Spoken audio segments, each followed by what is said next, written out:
গল্পকরণে আপনারা শুনছেন Henry rider হ্যাগারের লেখা গল্প the people of the mist. আজকে ১৩তম পর্ব।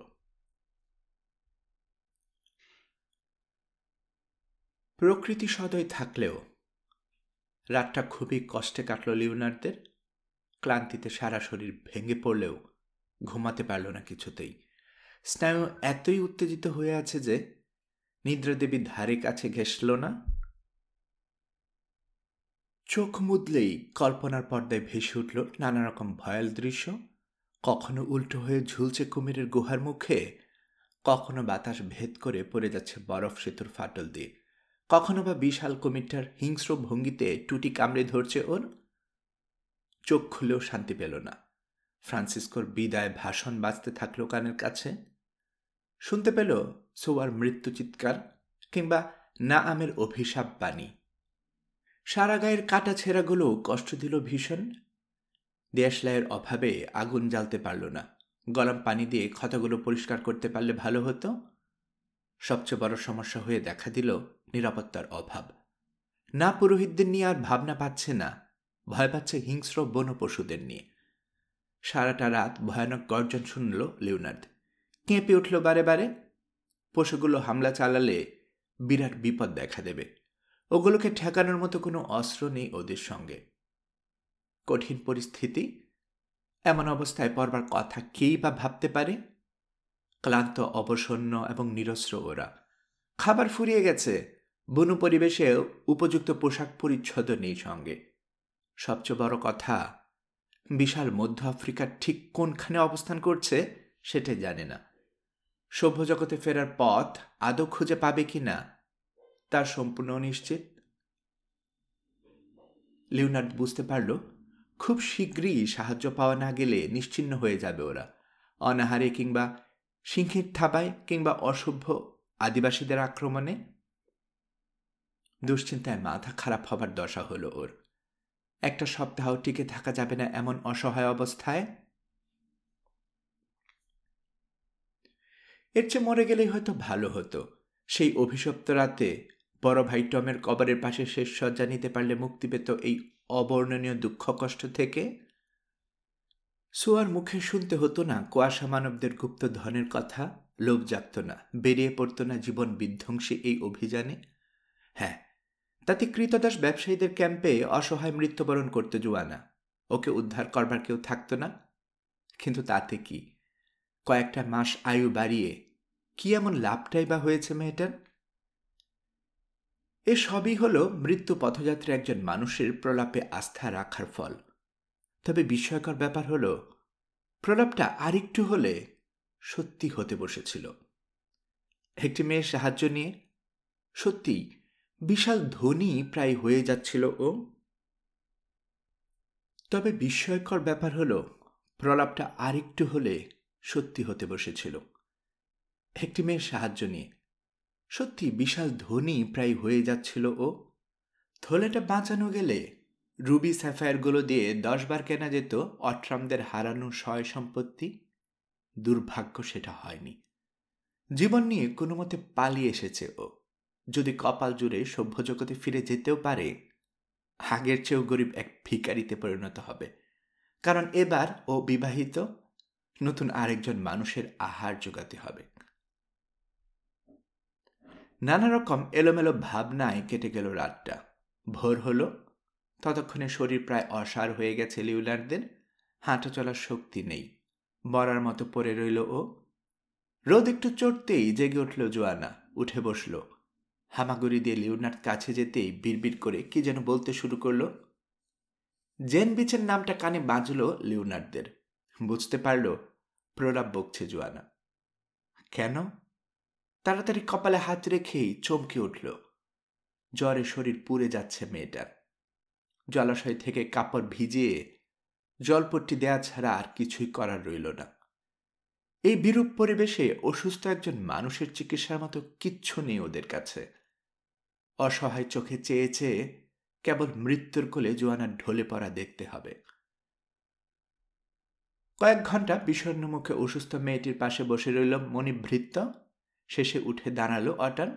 তিনজনের মধ্যে তুলনামূলকভাবে ওই বেশি সুস্থ। বেরিয়ে পড়ল বর্ষা নিয়ে শিকারের খোঁজে। খুব একটা আশা পেল না লিওনার্ড। সামান্য একটা বর্ষা দিয়ে ভালো কোনো শিকারের আশা করা বোকামি। তারপরও বাধা দিল না। মরিয়া অবস্থা ওদের, চেষ্টা করা ছাড়া গত্যন্তর নেই।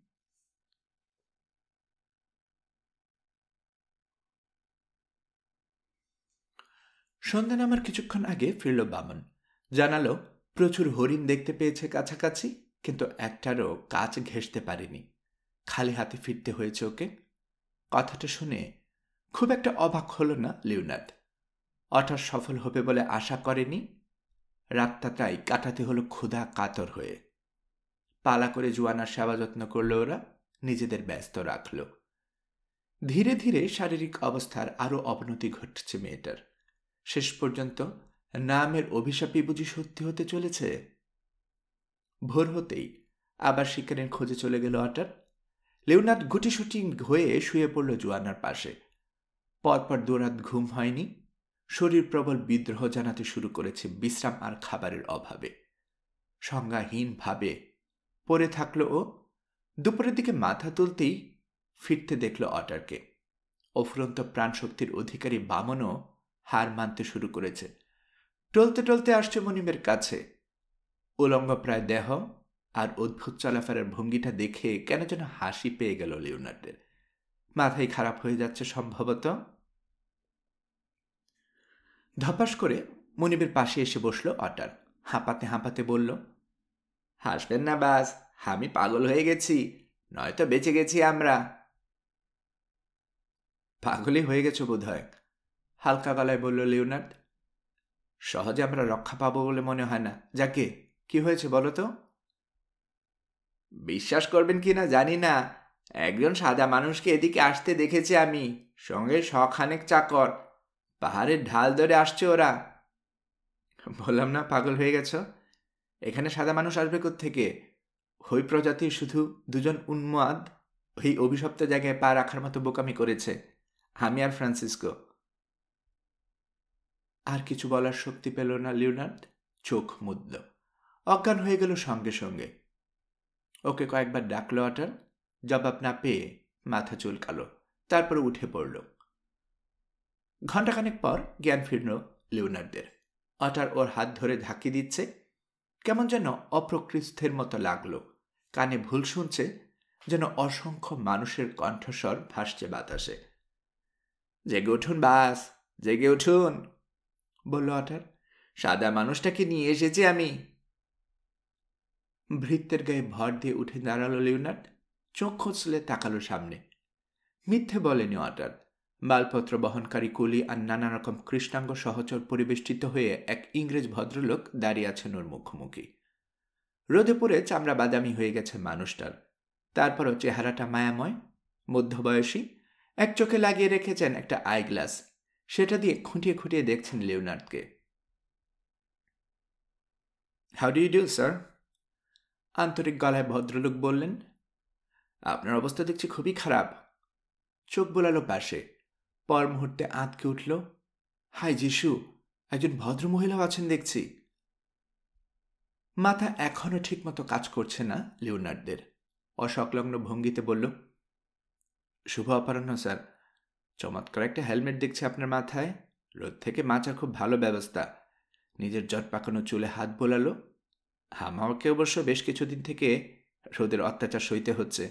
বাহ, সুন্দর একটা হাটবোর্ডের রাইফেলও দেখছি আছে আপনার সঙ্গে। কোন কোম্পানির? যা বোঝার বুঝে নিল ইংরেজ ভদ্রলোক। পাশ ফিরে নিজের আরব দাসকে বলল, আহমেদ, দৌড়ে গিয়ে প্রথম খচ্চটার পিঠ থেকে শ্যাম্পেন আর অটমিলের কেক নিয়ে এসো। ওদের খাওয়া দাওয়া করানো দরকার। আর হ্যাঁ, কুলিদের বলো পানির ধারে আমরা তাঁবু খাটাবো। জলদি যাও। 48 ঘন্টা পর তাঁবুর ভেতর দুটো বিছানায় কম্বল মুড়ি দিয়ে শুয়ে আছে লিওনার্ড আর জোয়ান্না। ওদের ইংরেজ উদ্ধারকর্তা একটা ক্যাম্প টুলে বসে আছে দরজার কাছে। এক দৃষ্টে তাকিয়ে আছে ঘুমন্ত দুই যুবক যুবতীর দিকে। খাবার আর ওষুধ পাবার পর থেকে একটানা ঘুমাচ্ছে ওরা, একবারও জাগেনি। সময় সময় পরিচারকদের সাহায্যে খাবার আর ওষুধ চালিয়ে যেতে হচ্ছে। পাইপ টানতে টানতে আপন চিন্তায় বিভোর হয়ে গেলেন ইংরেজ ভদ্রলোক। এমন চমৎকার জুটি আগে কখনো দেখেননি তিনি। ছেলেটা যেমন সুপুরুষ, মেয়েটিও তেমনি সুন্দরী। কৌতূহলী হয়ে উঠেছেন তিনি। কারা এরা? আফ্রিকার এই নির্জন অংশে একাকী কি করছে? এই অবস্থায় বা হলো কি করে ওদের? বামন চাকরটার কাছ থেকে কিছুই জানা যায়নি। প্রশ্ন করলেই হাজগুবি গপ্প ফেঁদে বসে। শুনে প্রতিবারই বিরক্ত হয়ে ওঠেন তিনি, আগ্রহ পান না। চাকরটা পাড়ার মধ্যে একটা জিনিসই শুধু পারে, রাক্ষসের মতো খেতে। এমন পেটুক তিনি জীবনে দেখেননি। অথচ গুছিয়ে কথাই বলতে পারে না। হাল ছেড়ে দিয়ে শেষে তিনি ঠিক করেছেন ওকে আর কিছু জিজ্ঞেস করবেনই না। সুন্দর ওই যুবক যুবতী জেগে উঠুক, তাদের কাছে শুনবেন সব। পাইপ নিভে গেছে। নতুন করে তামাক ভরে আগুন জ্বালালেন ইংরেজ ভদ্রলোক, আর তক্ষণই জেগে উঠল জোয়ানা। ঝট করে উঠে বসল। খেয়াল করল না তাঁবুতে তৃতীয় একজনের উপস্থিতি। পাশ ফিরে লিওনার্ডকে দেখল ও। তারপরে প্রায় চেঁচিয়ে উঠল, লিওনার্ড, ঈশ্বরকে ধন্যবাদ তুমি বেঁচে আছো। আমি স্বপ্নে দেখেছিলাম যে আমরা মারা গেছি। হামাগুড়ি দিয়ে প্রেমিকের কাছে গেল ও। পাগলের মতো চুমু খেতে শুরু করলো কপাল আর ঠোঁটে। লিওনার্দো জেগে উঠল, কথা বলল না, জড়িয়ে ধরল জোয়ানাকে। মুচকি হেসে সন্তর্পণে তাঁবু থেকে বেরিয়ে এলেন ইংরেজ ভদ্রলোক। ওদেরকে আর বিরক্ত করলেন না। হাব ভাবে মনে হচ্ছে স্বামী স্ত্রী ওরা, না হলেও খুব শীঘ্রই বিয়ে হওয়া উচিত দুজনের। ঘণ্টাখানেক পর ফিরলেন তিনি। ততক্ষণে গোসল করে কিছুটা ভদ্রস্থ হয়েছে প্রেমিক প্রেমিকা। নিজের লাগেজ থেকে বাড়তি কিছু কাপড় চোপড় পাঠিয়ে দিয়েছিলেন ভদ্রলোক চাকরদের মধ্যে, সেগুলো পরেছে। তাঁবুর সামনে রোদ পোহাচ্ছিল দুজনে। মানুষটাকে এগোতে দেখে উঠে দাঁড়ালো।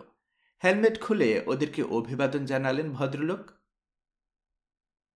এখনো পরিচয় হয়নি আমাদের, বললেন তিনি। প্রথমে নিজেরটাই দিয়ে নেই। আমার নাম সিডনি ওয়ালেস, জাতিতে ইংরেজ, ভ্রমণ আমার নেশা বলতে পারেন। আমি লিওনার্ড অট্রাম। হাত মেলালো লিওনার্ড। আর ইনি হচ্ছেন মিস জোয়ানা রড। মিস? ভ্রু কুঁচকালেন ওয়ালেস। এরা তাহলে বিবাহিত নয়? কি বলে আপনাকে ধন্যবাদ জানাবো ঠিক বুঝতে পারছি না স্যার, বলে চলল লিওনার্ড। আপনি আমাদেরকে নিশ্চিত মৃত্যুর মুখ থেকে ফিরিয়ে এনেছেন। লজ্জা দিবেন না, হাসলেন মিস্টার ওয়ালেস। ধন্যবাদটা পাওনা হয়েছে আপনাদের ওই বামন চাকরটার।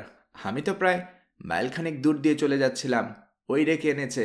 আসলে পর্বতারোহণের শখ আছে আমার।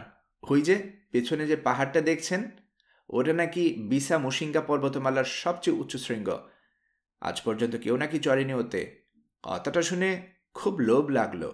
আফ্রিকায় বেশ কিছুদিন ধরে ভ্রমণ করছি আমি।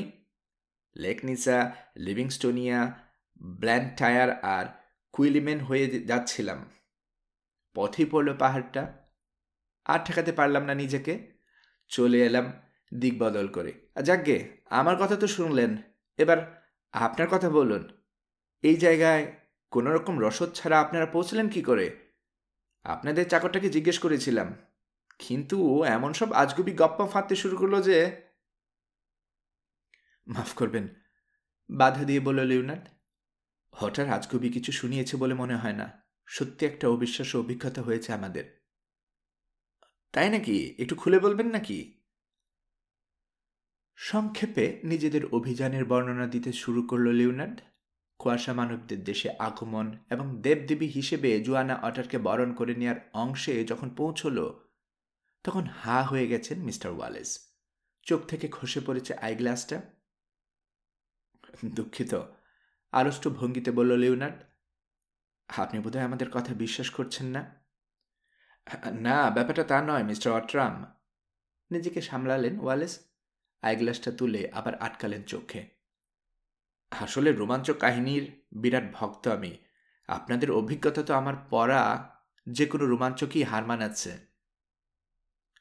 আজগুবি মনে হচ্ছে, তাই না? অটরের মুখে শুনে তো তাই ভেবেছেন আপনি। ভুল বুঝবেন না আমাকে। আমার কি দোষ বলুন? এমন ব্যাপার একটু আধটু খটকা না লেগে পারে না। লিওনার্ড, বলে উঠল জোয়ানা, সোয়ার দেয়া রুবিটা তো এখনো আছে তোমার কাছে। ওটা দেখাও মিস্টার ওয়ালেসকে। দেখালো লিওনার্ড। মুগ্ধ করে দিল ইংরেজ ভদ্রলোককে। ওয়ালেস বললেন, বেশ, মানলাম আপনারা সত্যি বলছেন। এখন কাহিনীর বাকিটুকু শোনান। গল্পের খেই ধরল এবার জোয়ানা। কুয়াশা মানবদের দেশে ঘটা সমস্ত ঘটনা খুলে বলল ও, থামল পালানোর পর্যায়ে এসে। এরপর শেষাংশটা বলে উপসংহার টানল লিওনার্ড। ফাঁকে ফাঁকে গল্পের প্রমাণ হিসেবে ওদের বর্ষা, পুরোহিতদের ছুরি আর জোয়ানার পোশাকটা দেখানো হলো মিস্টার ওয়ালেসকে। নীরবে পুরো কাহিনী শুনলেন ভদ্রলোক, প্রমাণ দেখলেন, কিন্তু কোনো মন্তব্য করলেন না। ওদের সঙ্গে আলাপচারিতা শেষ হতেই উঠে দাঁড়ালেন, জানালেন রাতের খাবার সংগ্রহের জন্য শিকারে যাবেন। 2 অভিযাত্রীকে বিশ্রাম নিতে বলে চলে গেলেন তিনি। উত্তেজিত অবস্থায় সূর্যাস্তের সময় শিকার থেকে ফিরলেন মিস্টার ওয়ালেস। ক্যাম্পে ঢুকেই সরাসরি চলে গেলেন তাঁবুতে। লিওনার্ড আর জোয়ানার কাছে ক্ষমা চাইলেন নিজের আচরণের জন্য। সন্ধিয়ান ছিলাম আমি, বললেন তিনি, তাই ঢাল বেয়ে উপরে উঠেছিলাম, যাচাই করতে গিয়েছিলাম আপনাদের গল্পের কোনো সত্যতা আছে কিনা। গিরিখাতটা দেখতে পেয়েছি, বরফের সেতুটা দেখেছি চ্যাপ্টা পাথরগুলো। এখন আমার মনে আর কোনো সন্দেহ নেই। আপনাদের অভিনন্দন জানাতে চাই। আমার জীবনে শোনা সবচেয়ে অদ্ভুত বিপদগুলো পাড়ি দিয়ে এসেছেন আপনারা। সত্যি প্রশংসা না করে পারছি না। একে একে লিওনার্ড আর জোয়ানার সঙ্গে আন্তরিক ভঙ্গিতে কর্মর্দন করল মিস্টার ওয়ালেস। ভালো কথা, মনে পড়ে যাবার ভঙ্গিতে বললেন ভদ্রলোক। খাদের কিনারাটা ভালোমতো পরীক্ষা করার জন্য লোক পাঠিয়েছিলাম আমি। বহুদূর পর্যন্ত ঘুরে এসেছে ওরা, কিন্তু নামার মতো কোনো পথ আবিষ্কার করতে পারেনি। আমার সঙ্গে ক্লাইম্বিং ইকুইপমেন্টও আছে, ওগুলো দিয়েও নাকি সম্ভব হবে না তলায় পৌঁছানো। খাদের দেয়ালটা খুবই বিপজ্জনক, কাজেই দুঃখের সঙ্গে জানাচ্ছি রত্নগুলো উদ্ধার করা সম্ভব হচ্ছে না। বলতে দ্বিধা নেই, আপনাদের গল্প শোনার পর ওই রহস্যময় শহরটাতে যাবার খুব লোভ যাচ্ছে, কিন্তু সমস্যা হচ্ছে বরফ সেতুটা পার হবার মতো মনের জোর নেই আমার। তাছাড়া ওখানে গেলেও বিপদে পড়বার 16 আনা সম্ভাবনা রয়েছে, তাই বাদ দিয়েছে পরিকল্পনাটা। আপনারাও নিশ্চয়ই সভ্য জগতে ফেরার জন্য উতালা হয়ে আছেন। অসুবিধা নেই, আরও 2 দিন বিশ্রাম নিন, শক্তি সঞ্চয় করুন, তারপর আমরা রওনা দেব। কুইলে মেনে যাব আমরা, বিপদ আপদ বাদ দিলেও ওটা এখান থেকে 3 মাসের পথ। ফিরতি পথে অভিযাত্রীদের যাত্রার বিস্তারিত বর্ণনা পাঠকদের না জানলেও চলবে। একমাত্র উল্লেখযোগ্য ঘটনা ঘটেছিল তাতে, সংক্ষেপে সেটাই বলছি। ব্ল্যান্টায়ারের মিশন স্টেশনে ঘটেছিল ওটা, লিওনার্ড আর জোয়ানার বিয়ে। যদিও ফ্রান্সিসকো একবার বিয়ে পড়িয়েছেন দুজনের, সেটাকে প্রকাশ্যে প্রত্যাখ্যান করেছে ওরা। ফলে শাস্ত্রমতে এবং স্বেচ্ছায় আরেকবার বিয়ে হওয়াটা প্রয়োজন ছিল ওদের। ব্যাপারটা ভেতরে ভেতরে অনুভব করছিল দুজনেই। দীর্ঘ কয়েক মাসের অভিজ্ঞতার ফলে পরস্পরের কাছে এসেছে ওরা। দূর হয়ে গেছে সমস্ত দ্বিধা, দ্বন্দ্ব আর ভুল বোঝাবুঝি। প্রাণ দিয়ে একে অন্যকে ভালোবাসে এখন লিওনার্ড আর জোয়ানা। অন্তরের অন্তঃস্থল থেকে পরস্পরকে জীবন সাথী হিসেবে মেনে নিয়েছে। কিন্তু মজার ব্যাপার হলো, এত কিছুর পরও যাত্রার প্রথম অনেকগুলো দিন পুনর্বিবাহ সংক্রান্ত কোনো কথাই হলো না ওদের মাঝে। শেষ পর্যন্ত কথা হলো ব্ল্যান্টায়ারে পৌঁছানোর পর। মনকে আর মানতে পারল না লিওনার্ড। জোয়ানাকে নির্জনে ডেকে নিয়ে বলল, জোয়ানা, মিস্টার রডের সঙ্গে তার মৃত্যু সজ্জায় আমার কি কথা হয়েছিল তা তোমার মনে আছে? তিনি চেয়েছিলেন আমাদের মধ্যকার সম্পর্কটা একটা চিরস্থায়ী রূপ থাক। আমি যে আনুষ্ঠানিকভাবে স্ত্রীর মর্যাদা দিই তোমাকে, আজ সে সুযোগ এসেছে। এখন আর কোনো দ্বিধা নেই আমার মধ্যে। তোমাকে আমি স্ত্রী হিসেবে চিরদিনের মতো কাছে পেতে চাই, মানে যদি তোমার কোনো আপত্তি না থাকে। লজ্জায় গালে রক্ত জমল জোয়ানার। চোখ নামিয়ে ফেলল ও, বলল, আমাকে তুমি নিজের যোগ্য মনে করছো? হে তো আমার সৌভাগ্য লিওনার্ড। আমিও তো তোমাকে স্বামী হিসেবে পেতে চাই, কিন্তু কিন্তু জ্ঞান পিচের কি হবে? আবার ওর কথা টানছ? কপট রাগ দেখালো লিওনার্ড। তোমাকে তো বলেছি জ্যান আর আমার মধ্যে সমস্ত সম্পর্ক শেষ। তাহলে আর মতামত চাইছো কেন? হাসল জোয়ানা। আমার মনের খবর কি তুমি জানো না? প্রেমিকাকে জড়িয়ে ধরল লিওনার্ড, চুমু খেল ওর ঠোঁটে। এখানে বলে রাখা ভালো, জ্যান বিচের প্রসঙ্গটা হেসে উড়িয়ে দিলেও লিওনার্ড ভাবতে পারিনি কয়েকদিন পর সেই পুরনো সম্পর্কটা কিভাবে ওদের জীবন পাল্টে দেবে। 2 দিন পর বিয়ে হয়ে গেল ওদের, প্রোটেস্ট্যান্ট এবং ক্যাথলিক উভয় ধর্মমতে। সিডনি ওয়ালেস ইতিমধ্যে এদের ঘনিষ্ঠ বন্ধুতে পরিণত হয়েছে। তিনি করলেন কন্যা সম্প্রদান। ব্লান্টায়ারের গির্জায় স্বামীর পাশে দাঁড়িয়ে আবেগাপ্লুত হয়ে পড়ল জোয়ানা। এই প্রথম স্বেচ্ছায় বিয়ের পিঁড়িতে বসেছে ও। তারপরও পুরনো দুটো বিয়ের স্মৃতি ভুলতে পারল না সেগুলোর সঙ্গে জড়িত দুজন মহৎ মানুষের কথাও। নরম স্বভাবের আত্মত্যাগী পাদ্রি ফ্রান্সিসকো লিওনার্ড আর জোয়ানার এই মিলনটাকে বাস্তব রূপ দিতে যে কিনা মৃত্যুকে বরণ করে নিয়েছে। আর ওলফান বর্বর একটি জাতির মাঝে দেখা সত্যিকার ভদ্রলোক। ক্ষণিকের জন্য হলেও যে ওর স্বামী হয়েছিল, জীবন বিপন্ন করে লড়াই করেছে ওকে আর লিওনার্ডকে পালিয়ে যাবার সুযোগ দিতে। কে জানে, হয়তো বা ফ্রান্সিসকোর মতো ওকেও মৃত্যুবরণ করতে হয়েছে। দু চোখে পানি জমল জোয়ানার ওদের কথা ভেবে। কি লাভ হয়েছে ওদের সেই আত্মত্যাগে? হ্যাঁ, লিওনার্ডকে স্বামী হিসেবে পাচ্ছে বটে, কিন্তু জীবনটা তো কাটবে দারিদ্র্যের কষাঘাতে। অভাব যখন দরজায় কড়া নাড়ে, তখন কি ভালোবাসা জানালা দিয়ে পালায়? যে ভালোবাসার অস্তিত্ব বিপন্ন, সেই ভালোবাসার জন্যই কি তবে প্রাণ দিল ওরা? বিয়ের অনুষ্ঠান শেষে লিওনার্ডদের কাছে নিজের শঙ্কার কথা জানালো জোয়ানা। উফ, ওই রুবিগুলোর বদলে আমি বরং গিরি খাতে পড়ে গেলে বোধহয় ভালো হতো তোমার জন্য লিওনার্ড। না জোয়ানা, স্ত্রীর মাথায় হাত বোলালো লিওনার্ড। যে কোনো রত্নের চেয়ে তোমার মূল্য আমার কাছে অনেক অনেক বেশি। ধন সম্পদ হারালে ফিরে পাওয়ার সম্ভাবনা থাকে, কিন্তু তোমাকে হারালে কি আর কখনো ফিরে পেতাম? আর অভাবের কথা যদি বলো, তাহলে জানাই আমার ভালোবাসার অভাবের সামনে পরাজিত হবার জিনিস নয়। তাছাড়া অভাবকে আমাদের জীবনে স্থায়ী হতে দেবার কোনো ইচ্ছে নেই আমার। জান প্রাণ দিয়ে খাটব, ভাগ্য পরিবর্তন করব। হয়তো অট্রাম হলের বিলাসী জীবন উপহার দিতে পারবো না তোমাকে, কিন্তু জেনে রাখো, অভাবের কারণে অসুখী হতে দেব না। সেই সন্ধ্যায় অটারকে উদাস অবস্থায় আবিষ্কার করলেন মিস্টার ওয়ালেস। জিজ্ঞেস করলেন, মালিকের বিয়ে হয়ে গেছে বলে তোমার কি মন খারাপ অটার? যে না, বামন মাথা দোলালো। আমি খুশি। এতদিন মেয়েটার পিছনে ছুটেছেন আমার বাস, আমার দিকে মনোযোগ দেননি। এবার মেয়েটা ওর পিছনে ছুটবে, উনি আমার দিকে তাকাবার সময় পাবেন। আরও 1 মাস কেটে গেল। এরপর মোটামুটি নিশ্চিতভাবে বলা যায় দুনিয়ার আর কোনো নববিবাহিত দম্পতি বিয়ের প্রথম 1 মাস এমন পথ চলার মাঝে কাটায়নি। অভূতপূর্ব অভিজ্ঞতা হলো ওদের আফ্রিকার দুর্গম পথে চলতে চলতে। অবশেষে শেষ যাত্রা হলো একদিন। নিরাপদে কুইলিমেনে পৌঁছল ওরা। শহরটাতে পৌঁছানোর পরদিন আলোচনায় বসল লিওনার্ড আর জোয়ানা। মিস্টার ওয়ালেসের ঘাড়ে অনেকদিন থেকে সোয়ার হয়ে আছে ওরা, আর থাকার মানে হয় না। সেটা উচিত হবে না। সমস্যা হলো ফুটু পয়সাটিও নেই ওদের কাছে। ওয়ালেসের আশ্রয় ছেড়ে যাবার পর একবেলা খাবার জোটানো সম্ভব হবে না। আয় রোজগারের জন্য চেষ্টা করতে পারে লিওনার্ড, কিন্তু তাতে তো সময় দরকার। কি করা যায় জোয়ানা? হতাশ গলায় জানতে চাইল লিওনার্ড। আমি তো কোনো উপায় দেখছি না। রুবিটা বিক্রি করে দাও, পরামর্শ দিল জোয়ানা। তাতে বেশ কিছুদিন চলার মতো টাকা পাওয়া যাবে। বুদ্ধিটা মন্দ নয়, স্বীকার করল লিওনার্ড, কিন্তু কার কাছে বিক্রি করব? এই ছোট্ট শহরে এমন পাথর কেনার মতো কেউ আছে বলে তো মনে হয় না। মিস্টার ওয়ালেসকে সেদে দেখো না কেন? নিজে না কিনলেও ওটা বন্ধক রেখে কিছু টাকা হয়তো দিতে রাজি হবেন।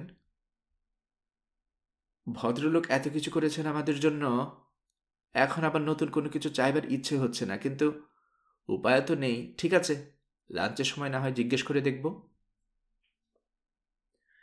চিঠির খোঁজে পোস্ট অফিসে গিয়েছিল ওয়ালেস। লাঞ্চের আগে ফিরে এলেন। খুশি খুশি বললেন, ভালো খবর আছে, ব্রিটিশ ইন্ডিয়া মেইল 2 দিনের মধ্যে আসবে এখানে। কোলেদের পাওনা মেটিয়ে দেবো আজই।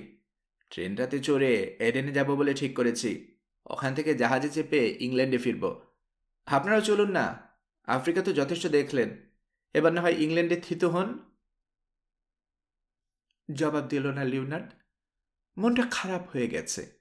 দেশে ফিরতে ইচ্ছে করছে ওরও, কিন্তু যাবে কিভাবে? ব্রিটিশ ইন্ডিয়া মেইলে 3য় শ্রেণীর টিকিট কাটবারও তো পয়সা নেই ওর কাছে। পত্রিকা পড়বেন? হে নিন, আমি আমার চিঠিগুলো নিয়ে বসি। টেবিলের উপর কয়েকটা পত্রিকা রাখলেন ওয়ালেস। লন্ডন থেকে প্রকাশিত সাপ্তাহিক টাইমস, জাহাজের মাধ্যমে কিছুদিন পরপর পাঠানো হয় আফ্রিকার প্রবাসী ইংরেজ পাঠকদের জন্য। কয়েক কপি কিনে এনেছেন তিনি। ওগুলো ছুঁয়ে দেখার আগ্রহ পেল না লিওনার্ড। হাত গুটিয়ে বসে রইল, কিন্তু জোয়ানা তুলে নিল একটা।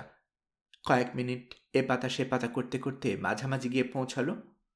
পর মুহূর্তে চেঁচিয়ে উঠল। ওর চিৎকার শুনে চমকে গেল লিওনার্ড আর মিস্টার ওয়ালেস। কি ব্যাপার? জিজ্ঞেস করলেন ইংরেজ ভদ্রলোক। জার্মানির বিরুদ্ধে ফ্রান্স যুদ্ধ ঘোষণা করেছে নাকি? হুম, উত্তেজিত গলায় বলল জোয়ানা। তার চেয়ে গুরুত্বপূর্ণ খবর, এই বিজ্ঞাপনটা দেখুন। সামনের দিকে ঝুঁকল লিওনার্ড আর মিস্টার ওয়ালেস। পড়ল ওটা। বিজ্ঞাপনটা এরকম: বিশেষ বিজ্ঞপ্তি। এই বিজ্ঞপ্তি ব্যারনেট স্যার টমাস অট্রামের দ্বিতীয় সন্তান মিস্টার লিওনার্ড অট্রামের জন্য, যাকে পূর্ব আফ্রিকার ডেলাগোয়া বের উত্তরে শেষবার দেখা গিয়েছিল। স্বনির্বদ্ধভাবে অনুরোধ করা যাচ্ছে যে যদি তিনি স্বয়ং কিংবা তার উপযুক্ত উত্তরাধিকারী নিম্ন স্বাক্ষরকারীর সঙ্গে Thomson and Turner, 2 Albert court, London এই ঠিকানায় যোগাযোগ করেন, তবে আইনগতভাবে লাভবান হবেন। কেউ ঠাট্টা করছে নাকি? বিজ্ঞাপনটা পড়ে ভ্রু কোঁচকাল লিওনার্ড। তোমার তাই মনে হচ্ছে? জোয়ানা যেন একটু বিরক্ত হলো। কার এমন ঠেকা পড়েছে তোমার নামে বিজ্ঞাপন ছেপে তামাশা করবার? তাহা অবশ্য ঠিক, লিওনার্ড বলল।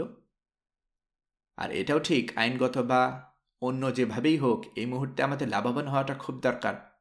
কিন্তু লন্ডন পর্যন্ত যাব কি করে? না, একটা চিঠি লিখলে বোধহয় ক্ষান্ত দিতে হবে। খামোকা চিন্তা করছেন বন্ধু, বলে উঠলেন মিস্টার ওয়ালেস। টাকার অভাব নেই আমার। লন্ডন পর্যন্ত যাবার খরচটা দিতে পারলে খুশি হব আমি। এমনিতেই আপনার দয়ায় আকুণ্ঠ ডুবে আছি, বলল লিওনার্ড। নতুন করে আর কিছু নিতে পারবো না। টাকাটা ধার দিলে লাভ নেই, ওটা শোধ করব কিভাবে? লন্ডনে গিয়ে যদি দেখি নোটিশটা কিছুই নয়, বাবার পুরনো মালপত্র গছানো আমাকে খুঁজছে ওরা।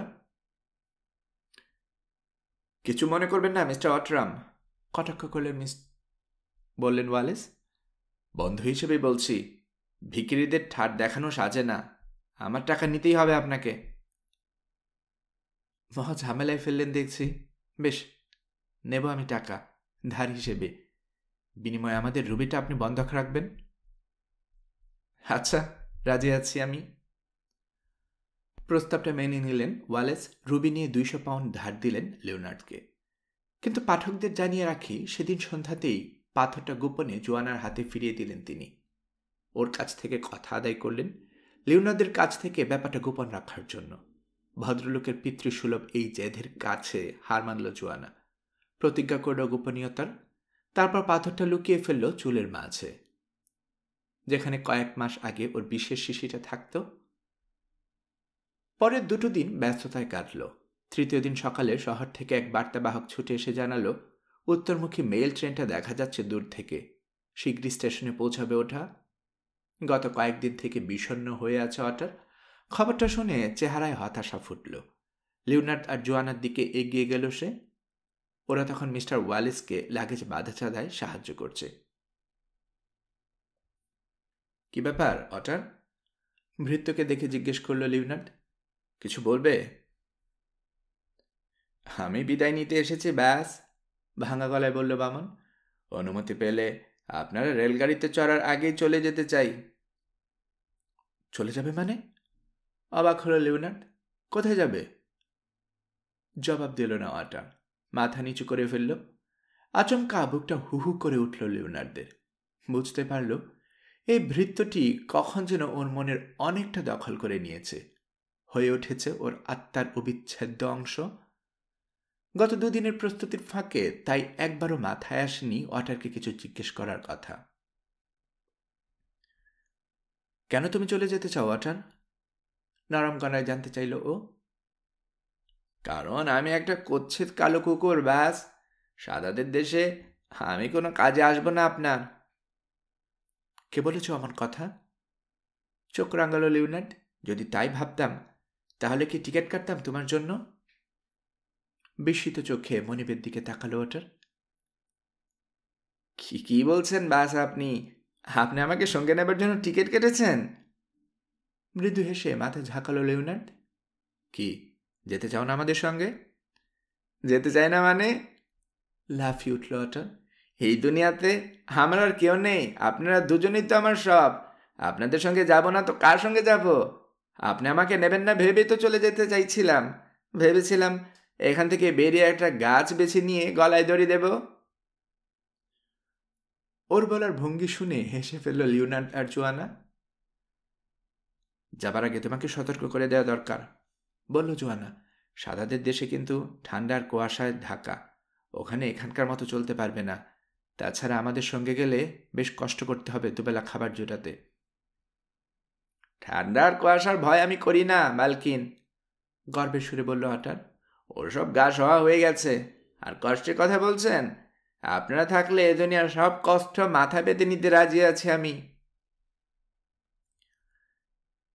তাহলে জলদি কিছু খাবারের ব্যবস্থা করো, বলল লিওনার্ড।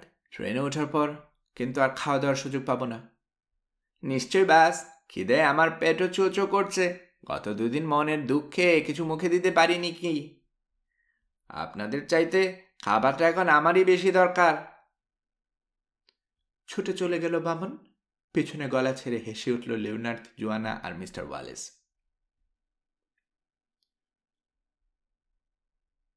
6 সপ্তাহ পর এক বিকেলে 4 চাকার একটা ক্যাব এসে থামল লন্ডনের আলবার্ট কোর্টে টমসন অ্যান্ড টার্নার নামের আইনি প্রতিষ্ঠানটার সামনে।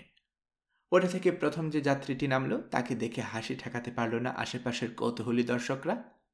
4 ফুট উচ্চতার গাট্টাগুট্টা এক বামন, ভীষণ কুৎসিত চেহারা, গায়ে একটা কম দামি স্যুট, সেটা ঠিকমতো ফিট হয়নি। দেখো দেখো, বলে উঠল একজন, মাদার তুসর জাদুঘর থেকে উঠে এসেছে। আরে না না, এসেছে চিড়িয়াখানার খাঁচা থেকে, বলে উঠল আরেকজন। হাসাহাসির রোল পড়ল। এসব কথাবার্তা কানে এলেও মোটেও পাত্তা দিল না অটন। গাম্ভীর্য বজায় রেখে ক্যাব থেকে নামল। তারপর দরজাটা খুলে ধরে রাখল। ওর পিছু পিছু নামল লিওনার্ড আর জোয়ানা। ইতিমধ্যে শরীর স্বাস্থ্য ফিরে পেয়েছে ওরা। এডেন থেকে কেনা মোটামুটি ভালো দুপ্রস্থ পোশাক পরেছে। দেখতে সম্ভ্রান্ত দম্পতির মতোই লাগছে ওদের এখন। টমসন অ্যান্ড টার্নারের আউটার অফিসে ঢুকলো ওরা। মুখোমুখি হলো একজন কেরানির। জানতে চাইল মিস্টার টমসন বা টার্নারের সঙ্গে দেখা করা যাবে কিভাবে। মিস্টার টমসন তো বহুদিন আগে মারা গেছেন স্যার, বলল কেরানি। এই ফার্মের প্রতিষ্ঠাতা ছিলেন তিনি, তবে মিস্টার টার্নার আছেন, তার সঙ্গে কথা বলতে পারেন। আপনাদের কি অ্যাপয়েন্টমেন্ট আছে? জি না, তবে আমাদের খোঁজ করছেন আপনারা, লিওনার্ড বলল।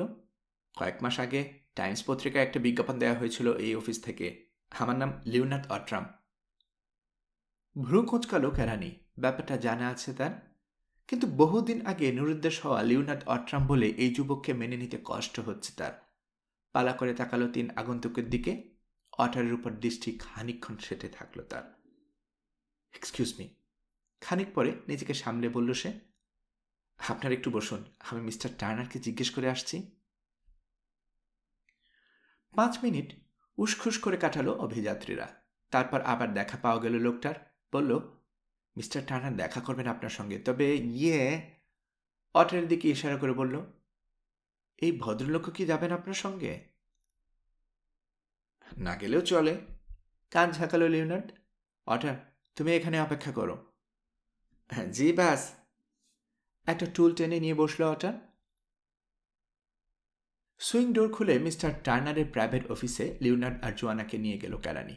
ওখানেই দেখা পাওয়া গেল কাঙ্ক্ষিত মানুষটির। মোটাসোটা বয়স্ক এক ভদ্রলোক কাগজপত্রে ঢাকা একটা টেবিলের ওপাশে বসেছিলেন। ওদেরকে দেখে উঠে দাঁড়ালেন। গুড আফটারনুন, আমি টার্নার, বললেন তিনি। প্লিজ বসুন। কিভাবে সাহায্য করতে পারি বলবেন?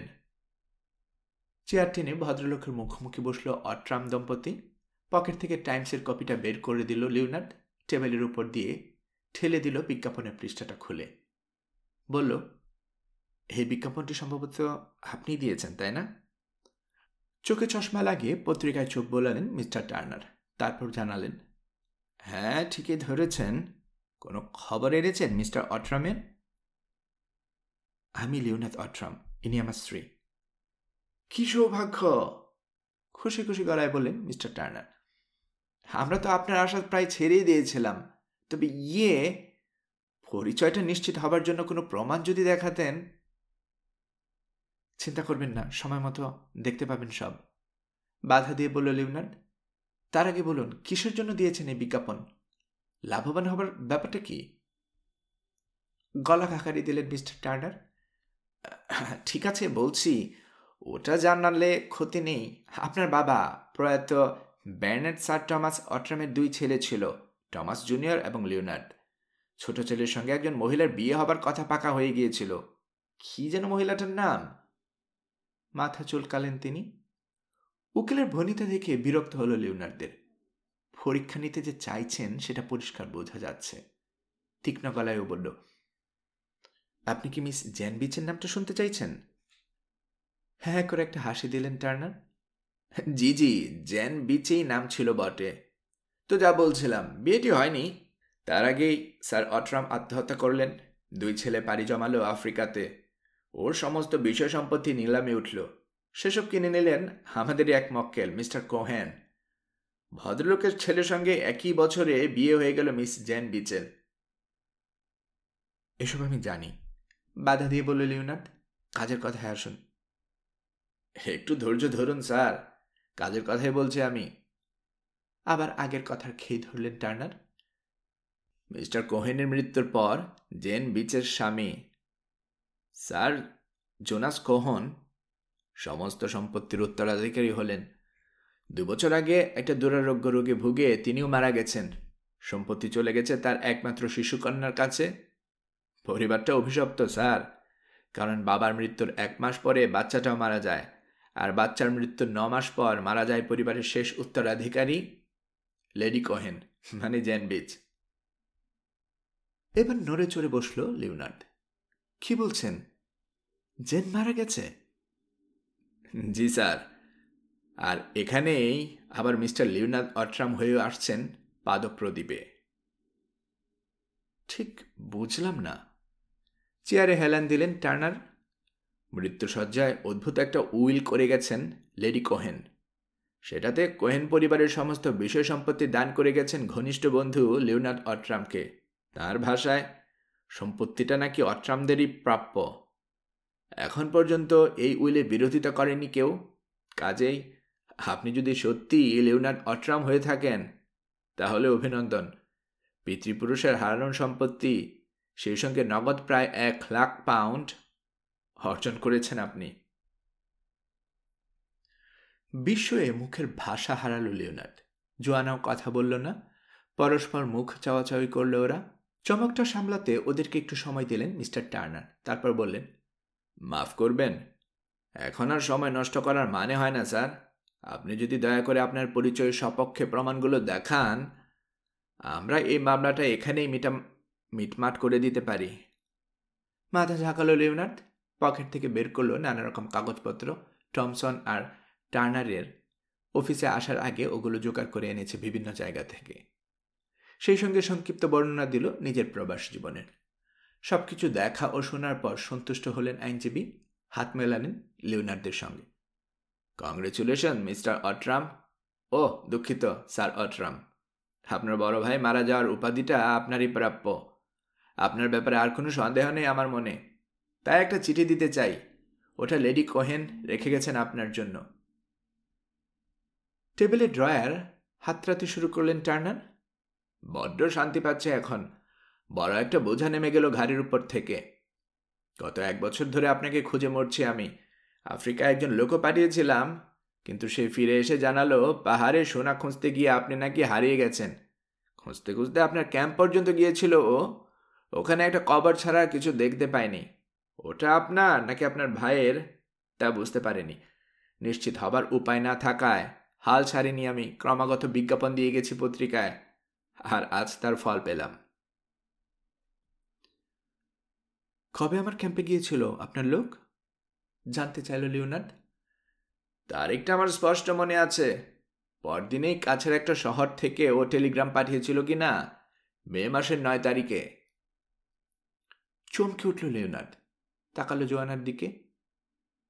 সেদিনই তো আমি তোমাকে উদ্ধার করতে বেরিয়ে পড়েছিলাম। যদি না যেতাম তাহলে দেখা হতো লোকটার সঙ্গে। জোয়ানা কি যেন বলতে চাইল, কিন্তু বাধা পেল মিস্টার টার্নারের কথায়। এই তো চিঠিটা। ড্রয়ার থেকে মুখ বন্ধ একটা খাম বের করে বাড়িয়ে ধরলেন তিনি। কাঁপা কাঁপা হাতে চিঠিটা খুলল লিওনার্দ। জেনের পরিচিত হাতের লেখা দেখতে পেয়ে চোখে পানি জমল। কতকাল ও অপেক্ষা করেছে জেনের চিঠির জন্য, আজ পেয়েছে, প্রথম এবং শেষবারের মতো। অশ্রুসজল চোখে পড়তে শুরু করল ওটা। প্রিয়তম লিওনার্দ, হ্যাঁ, তোমাকে এই বলেই ডাকছি, কারণ আর আমি বিয়ে নামক শৃঙ্খলে আবদ্ধ নই। অপরাধবোধ ছাড়াই তোমাকে ডাকতে পারি প্রিয়তম বলে। সারা জীবন তাই ছিলে তুমি আমার কাছে, আর আজ মৃত্যুর দুয়ারে দাঁড়িয়েও দৃঢ় গলায় বলতে চাই, তুমি আমার সবচেয়ে প্রিয় মানুষ। জানি না তুমিও তেমনটা ভাবো কিনা আমাকে। হয়তো ভাবো, হয়তো ভাবো না। না ভাবলে তোমাকে দোষ দিতে পারি না, কারণ অন্যায় করেছি আমি তোমার সঙ্গে, মনে কষ্ট দিয়েছি, আঘাত করেছি। কিন্তু ঈশ্বর সাক্ষী লিওনার্দ, সেসবের কিছুই আমি নিজের ইচ্ছেতে করিনি। তারপর আমি অপরাধী তোমার কাছে, তাই হাত জোর করে ক্ষমা চাইছি। একটা ব্যাখ্যা পাওনা হয়েছে তোমার, জানার অধিকার আছে কেন আমি আমাদের সম্পর্কটা ছিন্ন করলাম, কেনই বা বিয়ে করলাম তোমাকে ফেলে আরেকজনকে। সত্যি ওতে আমার কিছুই করার ছিল না প্রিয়তম। বাবা আমাকে জোর করে বিয়ে দিয়েছেন। মিস্টার কোহেনের কাছে আমি বিয়ের আগে সবকিছু খুলে বলেছিলাম, কিন্তু ও আমার কথায় কান দেয়নি। একগুঁয়ে স্বভাবের লোক ছিল, যা পছন্দ হবে তা ওর চাই চাই। তাই তোমার সঙ্গে সম্পর্কের কথা জানার পরও পিছিয়ে যায়নি সে, বিয়ে করেছে আমাকে। চিঠি লিখে আমার দুর্ভাগ্যের কথা বহুবার তোমাকে জানাবার চেষ্টা করেছি, কিন্তু বাবা সেসব চিঠির একটাও পৌঁছতে দেয়নি ডাকঘরে। বিয়ের আগ পর্যন্ত শকুনের মতো আমাকে চোখে চোখে রাখতেন তিনি। যাই হোক, সেসব পুরনো কথা টেনে কী লাভ এখন? আমি ব্যর্থ হয়েছিলাম আমাদের ভালোবাসাকে টিকিয়ে রাখতে, সেটাই বড় কথা। আর সেজন্য সর্বশক্তিমান শাস্তিও দিয়েছেন আমাকে। প্রতিপলে বর্ণনাতীত যন্ত্রণায় দগ্ধ হয়েছে আমি। কোহেন আমাকে মন্দ রাখেনি। ভালোবাসা, প্রাচুর্য, ফুটফুটে একটা সন্তান সব দিয়েছে, কিন্তু আমি সুখী হতে পারিনি। আর তাই বুঝি একে একে স্বামী সন্তানকে কেড়ে নিয়েছেন বিধাতা। এখন আমার হৃদয় শূন্য লিওনার্দ, শূন্য আমার পৃথিবীটাও। সবকিছুর মায়া ত্যাগ করেছি, প্রহর গুনছি আমার ছোট্ট মেয়েটার কাছে যেতে। ঈশ্বর অবশেষে প্রার্থনা কবুল করেছেন, আমাকে ডেকে পাঠিয়েছেন তিনি। আমি সে ডাক শুনতে পাচ্ছি, কিন্তু যাবার আগে একটা কাজ করে যেতে চাই। দুঃখ দিয়েছিলাম আমি তোমাকে, এবার সুখ দিতে চাই, প্রায়শ্চিত্ত করতে চাই পাপের। তাই তোমার বিষয় সম্পত্তি আমি ফিরিয়ে দিয়ে যাচ্ছি লিওনার্দ। আমার স্বামী সন্তান মারা যাবার পর সব এখন আমার। তোমাকে তার উত্তরাধিকার করে যাচ্ছি। হারানো ভালোবাসার বদলে হারানো সম্পত্তি কতটুকু গ্রহণযোগ্য হবে জানি না। শুধু একটাই অনুরোধ, আমাকে ক্ষমা করো, কোনোদিন ভুলে যেও না। চিরদিন আমি তোমাকে ভালোবেসেছি, আজও ভালোবাসছি, ভালোবাসবো অনন্তকাল। সুখে থেকো, বিদায়। ইতি, তোমার জেন। পুনশ্চ লোভের মতো আরেকটা কাজ করতে যাচ্ছি আমি। এই জীবনে তো আর তোমাকে কাছে পেলাম না, তাই মৃত্যুর পর কাছে থাকার একটা ব্যবস্থা করে যাচ্ছি। অট্রাম হলের কোর্ট ইয়ার্ডে আমাকে খবর দেওয়ার জন্য নির্দেশ রেখে যাচ্ছি উকিলের কাছে। ওভাবেই তোমার পাশে থাকবো আমি। রাগ করো না, এই অভাগিনীর শেষ ইচ্ছেটাকে একটু সম্মান দেখিও। সম্ভব হলে মাঝে মাঝে এসে দাঁড়িয়েও আমার কবরের পাশে। হে আমার মিনতি। পড়া শেষ হলে নিজের আবেগকে আর দমাতে পারল না লিওনার্দ। নিঃশব্দ অশ্রু নেমে এলো ওর গাল বেয়ে। জোয়ানা বলল, চিঠিটা আমাকে একটু পড়তে দেবে? দিল লিওনার্দ। ওটা পরে জোয়ানার চেহারা থেকেও রক্ত সরে গেল। দুশ্চিন্তায় ছেয়ে গেল মন। গলা খাঁকারি দিল মিস্টার টার্নার। পরিস্থিতি স্বাভাবিক করবার জন্য প্রসঙ্গ পাল্টালেন। বললেন, লিগ্যাল ফর্মালিটি সারতে 2-4 দিন সময় দরকার। তার আগে অট্রাম হলে উঠতে পারছেন না আপনারা। এই সময়টাতে থাকার কোনো ব্যবস্থা আছে আপনাদের? চোখ মুছল লিওনার্ড, নিজেকে সামলে নিয়ে বলল, আপাতত একটা হোটেলে উঠেছি আমরা, তবে বেশি দিন ওখানে থাকতে হলে একটু সমস্যায় পড়ে যাব। হাতে তেমন টাকা পয়সা নেই কি না। আরে টাকার চিন্তা করছেন কেন স্যার? আপনি তো এখন বিরাট বড় লোক। দাঁড়ান দাঁড়ান, এক্ষুনি নগদ উত্তরাধিকার থেকে অ্যাডভান্স হিসেবে কিছু দিয়ে দিচ্ছি, পরে না হয় অ্যাডজাস্ট করে নেওয়া যাবে, কি বলেন? আপনি যা বুঝেন। ড্রয়ার থেকে চেক বই বের করে 100 পাউন্ডের একটা চেক কেটে দিলেন মিস্টার টার্নার। ভদ্রলোককে ধন্যবাদ জানালো লিওনার্ড। হোটেলের ঠিকানা দিল, তারপর হাত মিলিয়ে বেরিয়ে এলো অফিস থেকে। ক্যাবে চড়ে হোটেলে ফিরে এলো ওরা। পথে অটারকে শোনানো হলো সব। উত্তেজিত হয়ে উঠল বামন। দেখেছেন বাস, আমার কথা কেমন বলে গেল? বলিনি আমি সব কিছু ফিরে পাবেন? বুঝলেন তো? এই বামন চাকরের কথাও মাঝে মাঝে সত্যি হয়। অটারের উচ্ছ্বাস লিওনার্ড আর জোয়ানাকে স্পর্শ করল না। বিমর্ষ হয়ে আছে ওরা। হোটেলে ফেরার পরও থমথমে ভাবটা কাটল না। শেষ পর্যন্ত অবস্থাটা আর সহ্য করতে পারল না লিওনার্ড। স্ত্রীকে জিজ্ঞেস করল, কি হয়েছে জোয়ানা? আমি না হয় জেনের কথা ভেবে কষ্ট পাচ্ছি, তুমি কষ্ট পাচ্ছ কেন? বুঝতে পারছো না কত বড় ভুল করেছো তুমি? অশ্রু সজল চোখে বলল জোয়ানা, তোমার ভাইয়ের ভবিষ্যৎবাণী ভুল ছিল না, কিন্তু ওটার ভুল অর্থ করেছো তুমি। ধন সম্পদের জন্য আমাকে উদ্ধার করতে ছুটে গেছো, ভেবেছ আমি টমের স্বপ্নে দেখা সেই মেয়ে, অথচ আসলে জেনের কথা বলেছ। জেনের সাহায্য নিয়েই সব কিছু ফিরে পাবার কথা তোমার। সেদিন আমাকে উদ্ধারের জন্য না বেরোলেই স্বপ্নটা বহুদিন আগে সত্যি হতো। জেনে তোমার সত্যিকার ভালোবাসা লিওনার্ড, মাঝখান থেকে আমি। কথা আটকে গেল ওর। ওভাবে বলো না জোয়ানা, আমাকে কষ্ট দিও না। আর কিভাবে বলবো লিওনার্ড? বলতে পারো কিভাবে একজন মৃত প্রতিদ্বন্দ্বীকে হারাবো আমি? ওর প্রতি ঋণী হয়ে বাকি জীবনটা কাটাতে হবে আমাকে, তাও আমারই দোষে। শুধু যদি রত্নের থলেটা না হারাতাম, শুধু যদি একটু সতর্ক থাকতাম। হু হু করে কেঁদে ফেলল জোয়ানা। স্ত্রীকে জড়িয়ে ধরল লিওনার্ড, বলল, প্লিজ কেঁদো না, খামোকাই কষ্ট পাচ্ছ তুমি। ভাগ্যে যা লেখা ছিল তাই ঘটেছে আমাদের জীবনে। তুমি আমার জীবনে ভুল সিদ্ধান্ত নাও। তুমি আমার জীবন সঙ্গিনী, ভালোবাসার মানুষ। বুকে হাত দিয়ে বলতে পারি, বিষয় সম্পত্তি আর ধনরত্নের চেয়ে অনেক উপরে তোমার স্থান। আর জেন, হ্যাঁ, ও আমার প্রথম ভালোবাসা, কিন্তু সেই ভালোবাসা তো বহুদিন আগে হারিয়ে গেছে।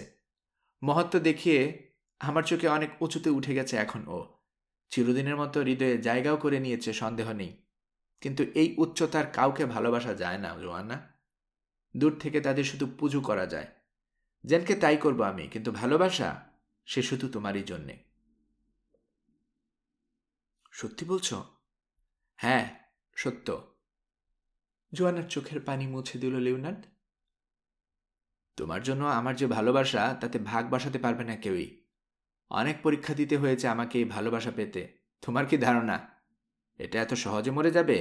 কখনো না। 1 সপ্তাহ পর জোয়ানাকে নিয়ে অট্রাম হলে প্রবেশ করল লিওনার্ড। ঢুকে সরাসরি চলে গেল বিশাল হল ঘরটাতে।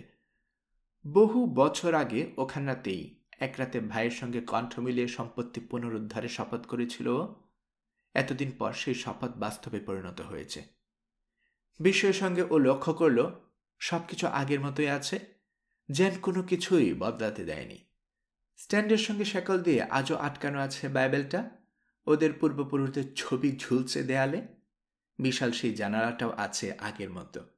সেটার প্রতিটি কাঁচে এখনও জ্বলজ্বল করছে অট্রাম পরিবারের বিভিন্ন প্রজন্মের উত্তরাধিকারীদের প্রতীক। বিড়বিড় করে পারিবারিক মূলমন্ত্রটা আওড়ালো লিওনার্ড, ঘর, সম্মান এবং হৃদয়ের জন্য। হ্যাঁ, ঘর আর হৃদয় জয় করেছে ও। পরিবারের সম্মানকে অক্ষুণ্ণ রেখে শপথ পালন করেছে, কিন্তু কিসের বিনিময়ে? কোর্ট ইয়ার্ডের মাঝখানে মার্বেলে গড়া একটা কবরের নিচে শুয়ে আছে জেন। যত চেষ্টাই করুক, ওর দয়ার কথা কি কখনো ভুলতে পারবে লিওনার্ড? ভুলতে পারবে না। এই সম্পত্তি ফিরে পাবার পিছনে ওর নিজের কোনো ভূমিকা নেই। সব হলো ব্যর্থ এক ভালোবাসার উপহার। একই চিন্তা খেলা করছে জোয়ানার মনেও। জেনের সঙ্গে কোনো রকম পরিচয় ছিল না ওর, চোখেও দেখেনি কোনোদিন। তারপরে অদ্ভুত এই মেয়েটা চিরদিনের জন্য ওর প্রতিদ্বন্দ্বী হয়ে রইল। লিওনার্দ যাই বলুক, জোয়ানা জানে ও হেরে গেছে। লিওনার্দকে পেয়েও পায়নি। অন্য ভুবনে পাড়ি দেয়া জেন বিচ চিরকালই ওদের মাঝে একটা ছায়া হয়ে দাঁড়িয়ে থাকবে। সদ্য অর্জিত সম্পত্তি দেখতে দেখতে অট্রাম দম্পতি অনুভব করল, বিধাতা আসলে কখনোই পরিপূর্ণ সুখ দেন না কাউকে। এক হাতে সুখের পেয়ালা বাড়িয়ে দিলেও অন্য হাতে থাকে দুঃখের আগুন, কারো ক্ষেত্রে বেশি, কারো ক্ষেত্রে কম। সৌভাগ্যক্রমে দ্বিতীয় দলটায় পড়েছে ওরা। জেন বিচের ছায়াতেও সুখের সন্ধান পেয়েছে দুজনে। তার প্রমাণ দেওয়ার জন্য লিওনার্দ ও জোয়ানা অট্রামের ভবিষ্যৎ জীবনের দিকে একটু নজর দেব আমরা। তাতেই পরিষ্কার হয়ে যাবে ওদের সুখী জীবনটার স্বরূপ। 10 বছর পরের একটা দিন। স্যার লিওনার্দ এখন পার্লামেন্টের একজন সদস্য, সেই সঙ্গে নিজের কাউন্ট্রির লর্ড লেফটেন্যান্ট।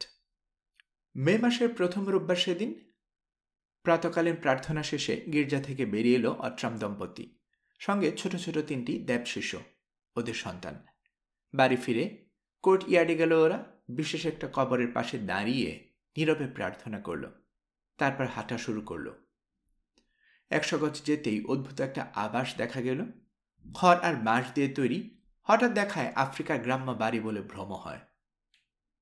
অটারের বাসা ওটা, নিজ হাতে বানিয়েছে। অনেক সাধ্য সাধনা করেও অট্রামদের প্রাসাদোপম বাড়িতে থাকতে রাজি করানো যায়নি তাকে। কুড়ে ঘরে না শুলে নাকি ওর ঘুম আসে না। ইট পাথরের বদ্ধ ঘরে দম আটকে আসে। কুড়ে ঘরের সামনেই পাওয়া গেল বামনকে। রোদের মধ্যে বসে ঝাড়ু তৈরি করছে। সারাক্ষণই এ জাতীয় কাজে ব্যস্ত থাকে ও। পরনে ইউরোপিয়ান এবং আফ্রিকার ঐতিহ্যের মিশ্রণে একটা অদ্ভুত পোশাক ওর। নইলে 10 বছরের চেহারা সুরতে কোনোই পরিবর্তন হয়নি অটারের। সুপ্রভাত বাস, লিওনার্দকে এগোতে দেখে বলল ও। বাস, ওয়ালেস কি এসে পড়েছেন? না, দাওয়াতটা ডিনারের, তার আগে আসবে বলে মনে হয় না, বলল লিওনার্দ। খাবার পরিবেশনের সময় তোমাকে কিন্তু থাকতেই হবে অটার, মনে আছে তো? কিচ্ছু ভাববেন না, সময় মতো পাবেন আমাকে। অটার, চেঁচিয়ে উঠল লিওনার্দের ছোট্ট মেয়ে। তোমাকে না বলেছি রোববারে ঝাড়ু ধরতে হয় না, তাও কেন ধরেছ? ভুল হয়ে গেছে ছোট মালকিন, মৃদু হেসে বলল বামন। হাত থেকে সমস্ত সরঞ্জাম নামিয়ে রাখল। মনিবের দিকে তাকিয়ে বলল, আপনার ছেলেমেয়েরা ঠিক আপনাদের মতো শাসন করতে শিখেছে আমাকে বাস। ছোট হলে কি হবে? হাসল লিওনার্দ। ওরাও তো বুঝতে পেরেছে তোমাকে শাসনে না রাখলে বিপদ। একেবারে খাঁটি কথা, সায় জানালো জোয়ানা।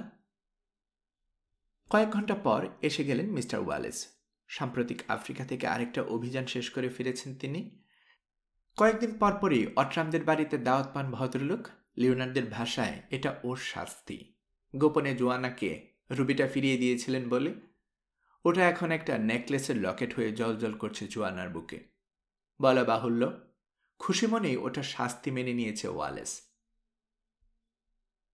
ডিনার সারা হলো। তারপর অতিথিসহ পুরো পরিবার বসল লিভিং রুমে। পানীয় পরিবেশন করে সবার সামনে এসে দাঁড়ালো অটার। গলা খাঁকারি দিয়ে বলল, আমার মালিক এবং মালকিন, আজ থেকে ঠিক 11 বছর আগে এই দিনে আমাদের ছেড়ে চলে গিয়েছিলেন বাস টম।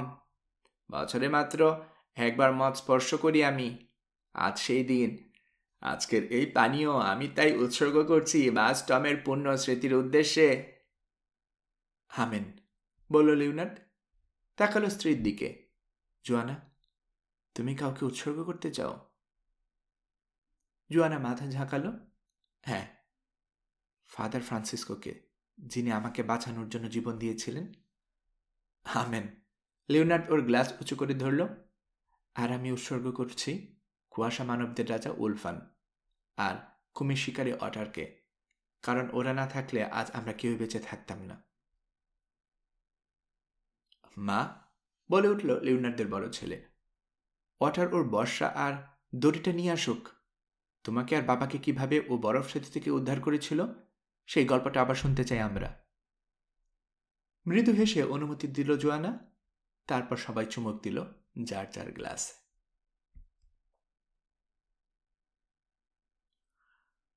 গল্পকরণে এতক্ষণ আপনারা শুনছিলেন হ্যান্ডি রাইডার হ্যাগার্ডের লেখা গল্প the people of the mist এর ১৩তম পর্ব। ১৩তম পর্বের মাধ্যমে পুরো গল্পটা আমি এখানেই শেষ করছি। আমি নিয়মিতভাবে গল্প পাঠ করে আপনাদেরকে শোনাচ্ছি। গল্প পাঠ যদি ভালো মনে করে থাকেন, আমার এই গল্পটি আপনার বন্ধুবান্ধব প্রিয়জন সবার কাছে শেয়ার করবেন, তাতে করে তারা এই গল্পটি শোনার সুযোগ পাবে। আপনারা ভালো থাকবেন সেই প্রত্যাশায় এখানে বিদায় নিচ্ছি।